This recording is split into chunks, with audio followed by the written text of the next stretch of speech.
Hey! In front of me is Poco C40 and today I would like to show you how you can manage apps permissions on this Poco. You need to begin by opening settings and scrolling down right away, then select privacy protection. Now select all permissions over here and tap on the chosen one. I will go with location. Following that, tap on one of your apps like calendar and select one of those options. Allow only while using the app, ask every time, or don't allow. I will go with the first one, so I have to click on it and tap on the back button. As you can see, after that, calendar just gained access to this device location if I'm using it. But you can always go back, select any feature and then an app that you are interested in.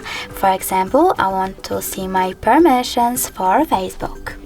Then click on See All Facebook Permissions instead and manage all of them only for this app from here. Thanks so much for watching. If you enjoyed this video, leave a like, comment and subscribe. Bye!